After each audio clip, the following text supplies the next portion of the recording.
বাঙালি মাত্রই মিষ্টি খেতে আমরা সবাই কম বেশি ভীষণ পছন্দ করি। আর সেটা যদি হয় ভীষণ প্রিয় রসমালাই, তাহলে তো কোনো কথাই নেই। হ্যাঁ বন্ধুরা, আজকে তোমাদের সঙ্গে স্বাস্থ্যকর উপায়ে সাবুদানা রসমালাই তৈরির রেসিপি দেখাচ্ছি, যেটা বিন্দুমাত্র চিনির ব্যবহার ছাড়াই তৈরি করা যাবে। দারুণ টেস্টি হবে। তো এর জন্য আমি 1 বাটি পরিমাণ সাবুদানা জলে ধুয়ে নিচ্ছি। কাঁচের পায়েসের রেসিপি মোটামুটি আমরা অনেকেই ট্রাই করে ফেলেছি, তবে আজকের রেসিপিটি একদমই অন্যরকম। সাবুদানা আমি ধুয়ে নিয়ে তারপর একটু জলে ভিজিয়ে রাখলাম 40 মিনিটের মতো। এদিকে একটা ছোট্ট বাটির মধ্যে কিছুটা কেশর নিয়েছি, আর তার সঙ্গে 3-4টের মতো এলাচ একটু গুঁড়ো করে এর সঙ্গে অ্যাড করে দিলাম। দিয়ে দিচ্ছি কুসুম গরম দুধ, দিয়ে একসঙ্গে করে মিক্স করে এটাকেও আমি একই সাথে 40 মিনিটের মতো ভিজিয়ে রেখে দিচ্ছি, যাতে কেশরের কালারটা সুন্দরভাবে রিলিজ হতে পারে। এদিকে সাবুদানা 40 মিনিট মতো ভিজিয়ে রাখার ফলে জলটা টেনে নিয়েছে আর বেশ ফুলেও গেছে। এখানে আমি ছোট দানার সাবু ব্যবহার করেছি, তবে তোমরা চাইলে বড় দানারটাও নিতে পারো। তো দেখো, একটু হাত দিয়ে চাপ দিলেই কিন্তু স্ম্যাশ হয়ে যাচ্ছে। তবে এই কাজটা হাত দিয়ে করে নিলেও সময়টা একটু বেশি লাগবে বলে আমি এটাকে গ্রাইন্ডারে ট্রান্সফার করব। দিয়ে দিলাম 1 চিমটের মতো লবণ, যাতে টেস্টটা ভালো লাগে, আর সাথে কিছুটা মিছরির পাউডার অ্যাড করছি। মিষ্টির জন্য এখানে আমি মিছরি ব্যবহার করেছি, আর সেটাও কিন্তু পরিমাণে খুবই কম। দিয়েছি 2 চা চামচের মতো। হাত দিয়ে একটু মিশিয়ে নিচ্ছি, যাতে আমাদের এটা ব্লেন্ড করতে সুবিধা হয়। তো দেখো, সাবুদানাটা তোমরা চাইলে হাত দিয়ে এভাবেও করে নিতে পারো, তবে ব্লেন্ডারে দিলে জাস্ট কয়েক সেকেন্ডের মধ্যেই হয়ে যাবে। পুরো জিনিসটা আমি ব্লেন্ডারে নিয়ে নিলাম, আর জাস্ট একটু ঘুরিয়ে নেব। তাতে করে দেখা যাবে এটা বেশ একটা বাইন্ডিং টেক্সচারে চলে আসবে এবং সুন্দর করে একটা পেস্টও তৈরি হয়ে যাবে। তবে অবশ্যই খেয়াল রাখবে, সাবু ভেজানোর সময় জলের পরিমাণ কিন্তু কোনোভাবেই বেশি ব্যবহার করা যাবে না। তো দেখো, মিশ্রণটা বেশ একটু গায়ে গায়ে মতো হয়ে গেছে। এটাকে আমি একটা মিক্সিং বোলের মধ্যে নিয়ে নিচ্ছি। যদি তোমাদের সাবুদানাটা পেস্ট করার পরে দেখো এরকম টাইট হয়ে যায়নি, সেক্ষেত্রে এর সঙ্গে সামান্য পরিমাণ চালের গুঁড়ো তোমরা ব্যবহার করতে পারো। যদি একদম লিকুইড টাইপের হয়ে যায়, সেক্ষেত্রে অবশ্যই সাবু ভেজানোর সময় জলের পরিমাণটা খেয়াল রাখলে ওই সমস্যাটার হবে না। তো হাত দিয়ে আমি একটু মেখে নিলাম। বেশ শক্ত একটা ডোয়ের মতো হয়েছে, আর হাতটা দেখো বেশ চিটে চিটে যাচ্ছে। ওই জন্য আমি হাতে সামান্য পরিমাণ ঘি লাগিয়ে নিলাম। এরপরে আমি একটা ছোট্ট এরকম স্পুন নিয়েছি, যাতে প্রত্যেকটা সাইজ সমান হয়। ছোট ছোট বলের মতো করে গড়ে নিচ্ছি, রসমালাই সাইজ করে।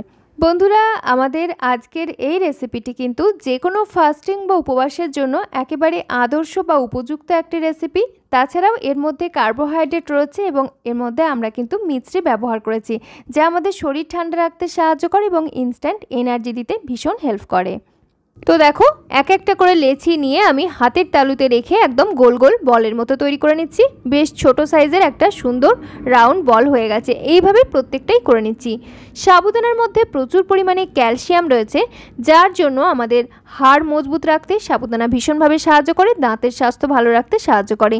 এছাড়াও আমাদের টিস্যু গঠনে ভীষণভাবে হেল্প করে।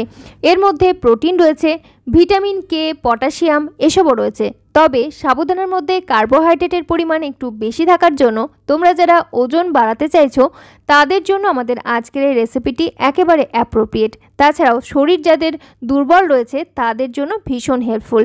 শরীরে ইনস্ট্যান্ট এনার্জি দিতে পারবে এই রেসিপিটি। এমনকি গরমে প্রচণ্ড তাপে যখন আমাদের একদম ভালো লাগে না, শরীরটা ভীষণ উইক লাগে ভিতর থেকে, সেক্ষেত্রে এই রেসিপিটা ভীষণ হেল্প করবে।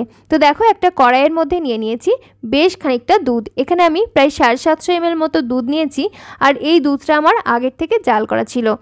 এবারে দুধটা আমি ভালো করে একটু ফুটিয়ে নিয়েছি, ফুটিয়ে একটু ঘন করে নিচ্ছি। তোমরা চাইলে এখানে খানিকটা মিল্ক পাউডার ব্যবহার করতে পারো, তবে আমি সেটা আর করিনি। এটাকে ফুটিয়ে একটু ঘন হয়ে মোটামুটি অর্ধেকের কাছাকাছি হয়েছে।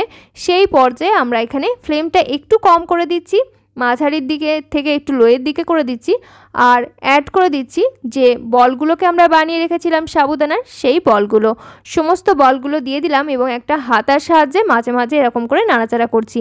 প্রথম পর্যায়ে একটু আলতো হাতে নাড়াচাড়া করছি, যাতে বলগুলো ভেঙে না যায়, এবং তারপরে এগুলোকে খুব ভালো করে আমরা সিদ্ধ করে নেব।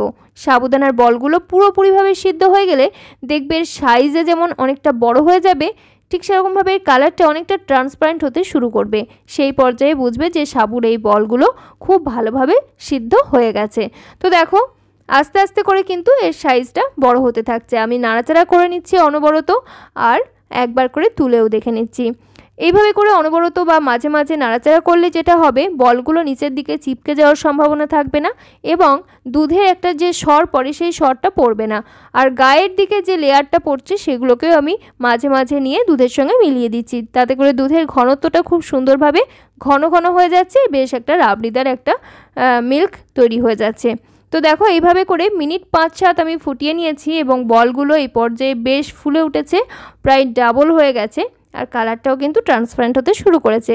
এই পর্যায়ে আমি এখানে অ্যাড করে দিচ্ছি হাফ কাপের মতো মিছরি পাউডার।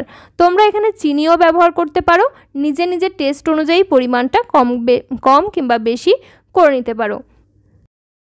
মিছরি কিংবা চিনি স্বাদের জন্য আমরা যেটাই ব্যবহার করি না কেন, মেল্ট হওয়ার সাথে সাথে কিন্তু বেশ একটা জলীয় ভাব তৈরি হয়, আর সেইটা কমিয়ে নেওয়ার জন্য আমি মিছরিটা ব্যবহার করার পর আরও 3-4 মিনিট ফুটিয়ে নিলাম। আর তারপরে এখন আমরা অ্যাড করে দেব এই মিশ্রণটা, যেটা আমরা কেশর এবং এলাচ একসঙ্গে করে উষ্ণ গরম দুধের মধ্যে ভিজিয়ে রেখেছিলাম। সেটা কিন্তু কেশর থেকে সুন্দর কালারটা ছেড়েছে এবং হালকা একটা ইয়েলো কালার তৈরি হয়ে গেছে। এই মিশ্রণটা আমি অ্যাড করার আগে একবার খুব ভালো করে মিশিয়ে নিলাম এবং তারপর দুধের সঙ্গে আমি অ্যাড করে দিচ্ছি।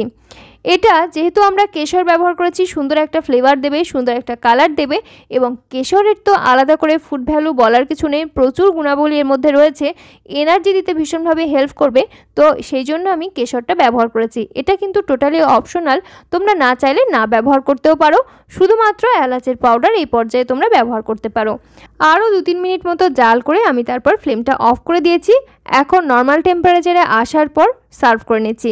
তবে এটাকে তোমরা ফ্রিজের নর্মাল চেম্বারে রেখে 2-1 ঘন্টা পর পরিবেশন করতে পারো, খেতে আরও বেশি ভালো লাগবে। বেশ রাবড়িদার একটা ভীষণ নতুনত্ব এবং একদম অপূর্ব স্বাদের সাবুদানার কেশর পিস্তা রসমালাই তৈরি হয়ে গেছে।